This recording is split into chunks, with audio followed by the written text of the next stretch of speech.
With Pakistan refusing to mend its ways and continuing its proxy terror war against our country, the Modi government has apparently, what we hear, lost its patience. On the night of 20th September, the Prime Minister himself chaired the top secret war room meeting in the Military Operation Directorate based in the Defence Ministry building of South Block.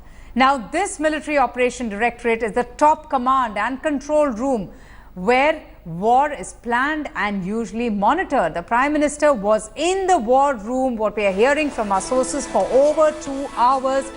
And he was accompanied by the National Security Advisor Ajit Doval, the Army Chief General Dalbir Singh Suhag, the Naval Chief Admiral Sunil Lanba and the Air Force Chief Marshal Arup Saha. The Prime Minister was briefed at length about the latest intelligence inputs, and along with that, with the help of SAND model, the heads of the Indian Armed Forces even apprised the Prime Minister on just how an operation can be launched and executed on Pakistan's critical establishments, including Pakistan's terror bases. Now, what we're getting to hear, and according to sources, the defense chiefs also gave a PowerPoint presentation of India's military strength and capabilities. Top sources have revealed that the Armed Force chiefs were also asked about their plans in a war-like situation. This is the third time when Prime Minister Narendra Modi came to War Room, Army Headquarters, South Block to get first-hand experience of our military preparedness.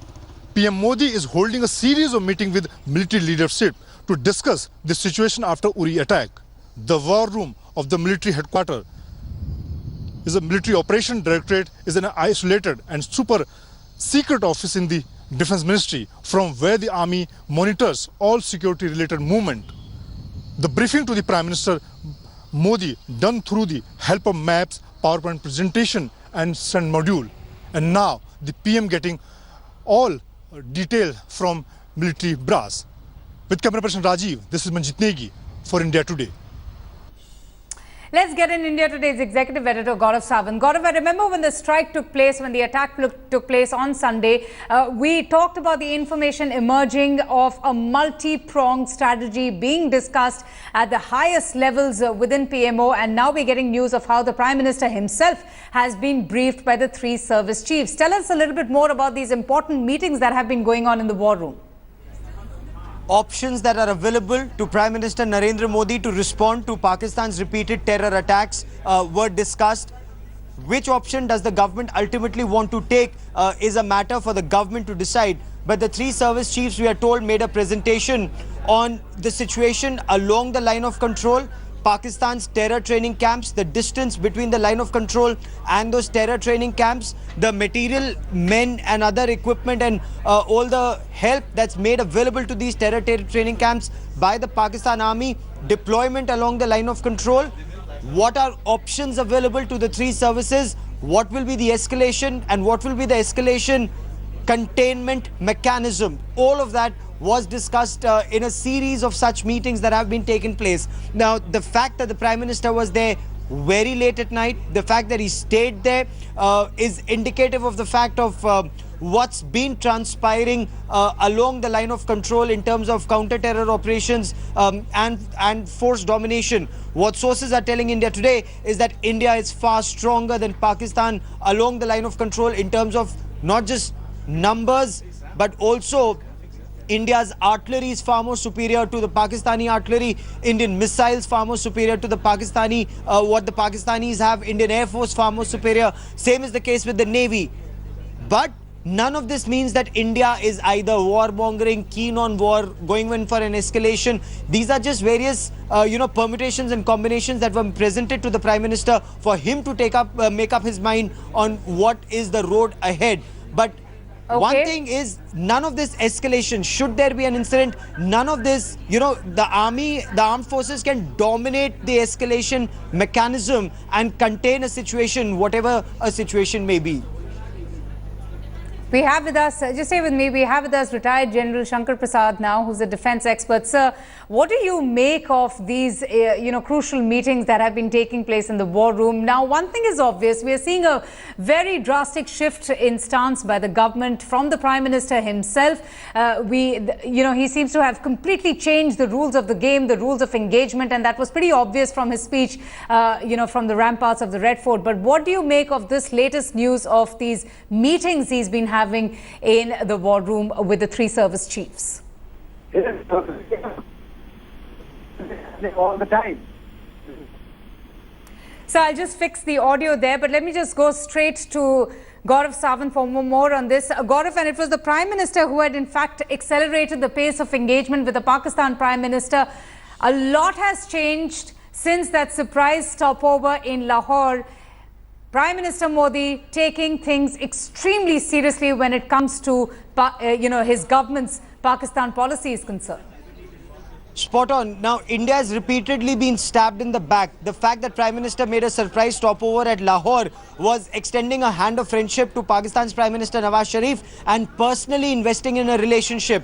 But this was immediately followed by the attack on the Indian Air Force base at Pathankot, and now this attack that has taken place at Uri. But if you notice, there have been attacks on the police in Gurdaspur, the attack on the BSF in Udhampur, a series of attacks that have been taking place on Indian security establishment. So even if Nawaz Sharif may want peace, the all-powerful Pakistan military jihad complex does not want peace with India. So what is it that India can do? And one thing, MJ Akbar, Minister of State External Affairs, made it very clear: India will not engage with Pakistan with a terror gun kept to India's head. So India is very clear in the manner in which the government will deal with Pakistan. The opposition has hit out at the government saying we don't have a clear Pakistan policy. You engage one day, there's saber rattling the next day. But the big diplomatic offensive, Pakistan being isolated at UNGA, is one part of it. There is a national response, is what my top sources tell me in the government. Okay, absolutely. We'll just get in retired Lieutenant General Shankar Prasad, a known defense expert. Sir,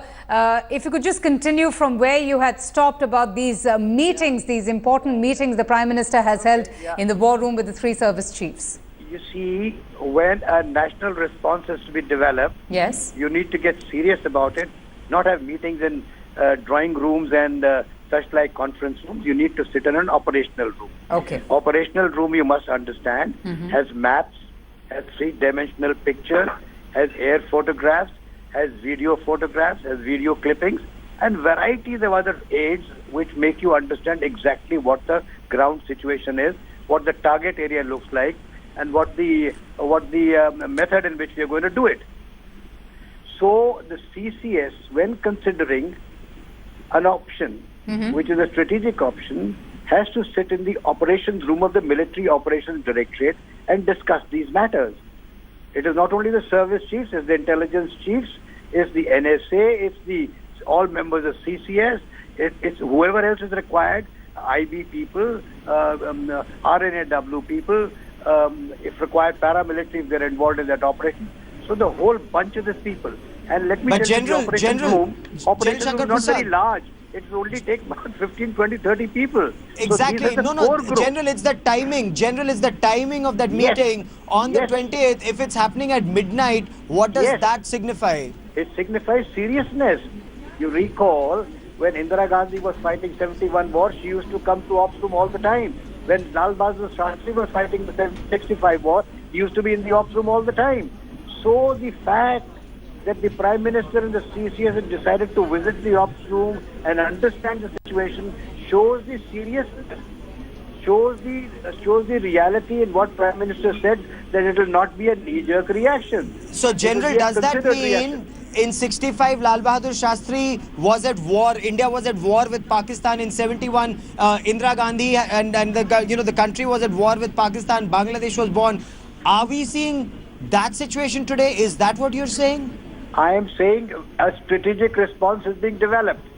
I am saying that the Army, Navy, Air Force, NSA, all of those people you're showing on your screen are all important functionaries in evolving a strategic response.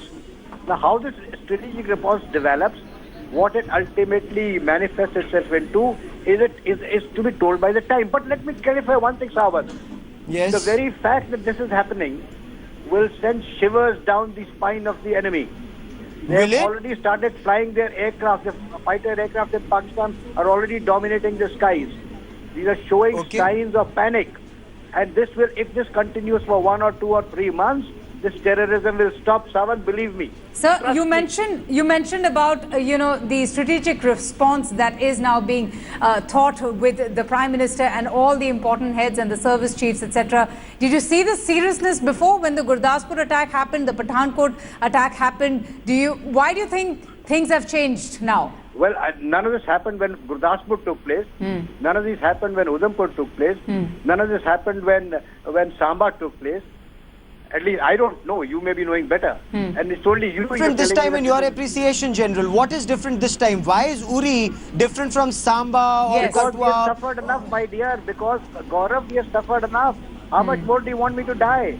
Every day people are dying. How many more people do you want to kill? Come on, Sawan. The time has come to have a response. We are not a banana republic. We are a nation with self-respect. We have nation with armed forces. We have nation with national resources. Come on, man. We can't go on living like this. General, you wargamed this. You were Director General of Infantry during Kargil War.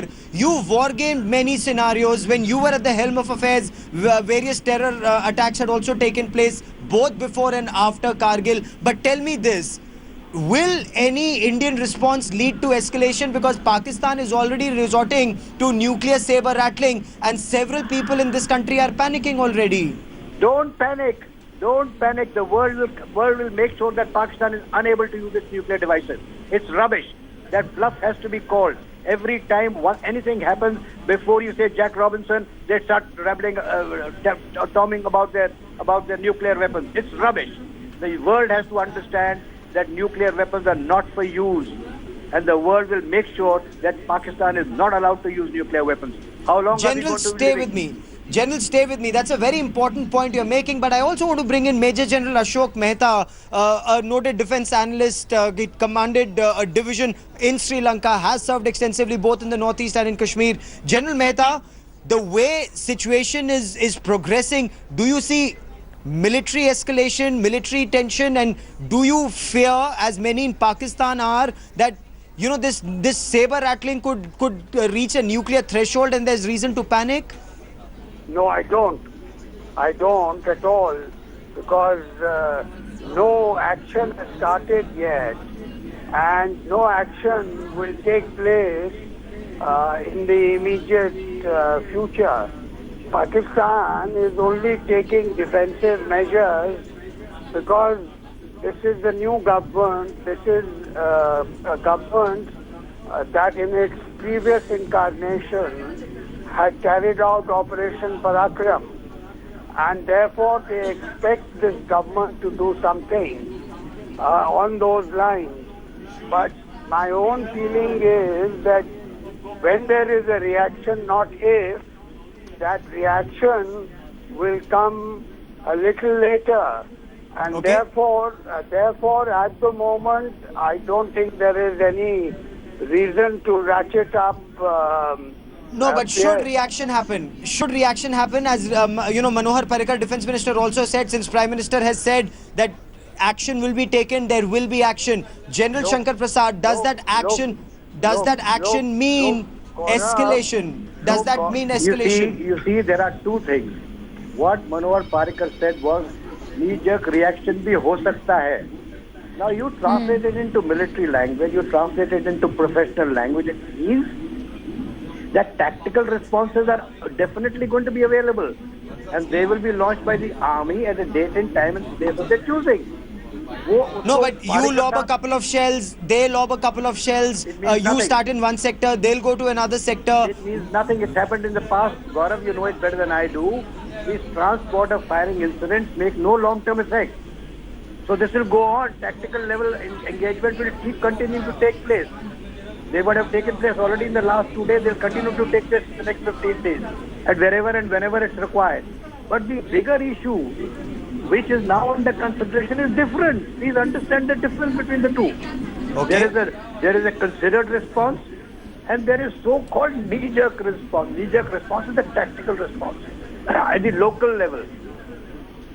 No, but how will it lead to permanent solution? Is this government looking for permanent solution, or is the government actually just doing what happened in the past till the Ramzan ceasefire of 2003? Since India dominates the line of control, and especially in artillery skirmishes. Permanent solution, Sawan, is to punish the Pakistan army. Pakistan army must be made to pay for what it's doing to India for the last 20 years. Yes, but sir, any military response needs to be also carefully, calibrated. Of course, yes. Yeah, one has to be sensitive to that as well, isn't it? Of course, yes. Who's denying that? Right. Who's denying that? Of course, yes. But then how would one give a befitting response to Pakistan in the wake of all these attacks that have been happening? Leave it to the CCS to evolve it. Let's leave it to the CCS to evolve that strategy. Why should you and I worry about it sitting in our homes?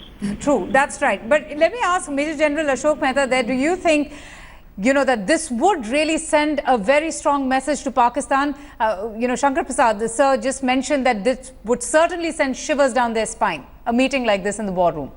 No, I don't think a meeting in the war room is any reason for Pakistan to panic. They have been through this before.